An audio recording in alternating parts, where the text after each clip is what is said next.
শীত নিয়ে বড় দুঃসংবাদ, তাপমাত্রা নামতে পারে 4 ডিগ্রিতে। বছরের শুরুতেই সারা দেশে জেঁকে বসেছে শীত।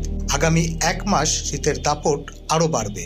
এই সময়ের মধ্যে তাপমাত্রা 4 ডিগ্রিতে নেমে আসতে পারে।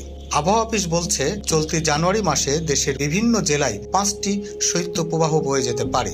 আবহাওয়ার 1 মাস মেয়াদী পূর্বাভাস অনুযায়ী জানুয়ারি মাসে 2 থেকে 3টি মৃদু থেকে মাঝারি ও 1 থেকে 2টি মাঝারি থেকে তীব্র শৈত্যপ্রবাহ বয়ে যেতে পারে।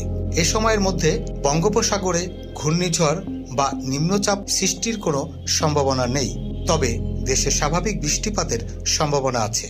এছাড়া দিন ও রাতের তাপমাত্রা স্বাভাবিক থাকতে পারে।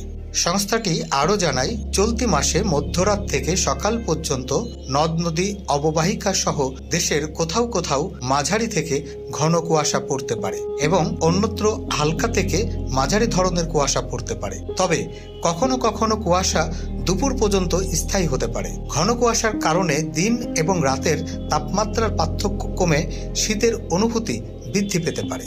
জানুয়ারি মাসে দেশের প্রধান নদ নদীর স্বাভাবিক পানি প্রবাহ বিরাজমান থাকতে পারে।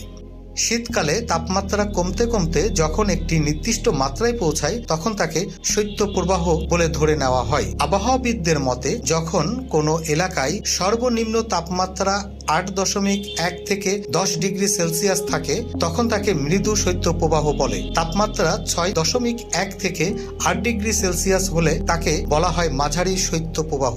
তাপমাত্রা 4.1 থেকে 6 ডিগ্রি সেলসিয়াস হলে তীব্র শৈত্যপ্রবাহ বলে গণ্য করা হয়। আর তাপমাত্রা 4 ডিগ্রি সেলসিয়াসের নিচে গেলে তাকে অতি তীব্র শৈত্যপ্রবাহ বলা হয়। এদিকে শীতে কাঁপছে রাজধানী ঢাকা। আজ শনিবার সকালে ঢাকায় সর্বনিম্ন তাপমাত্রা রেকর্ড করা হয়েছে 12.7 ডিগ্রি সেলসিয়াস। সকাল 6টায় বাতাসের আর্দ্রতার পরিমাণ ছিল 99%। অর্থাৎ বাতাসে আর্দ্রতার পরিমাণ বেশি থাকায় ঢাকায় তীব্র শীত অনুভূত হচ্ছে। সেই সঙ্গে যোগ হয়েছে কুয়াশাও।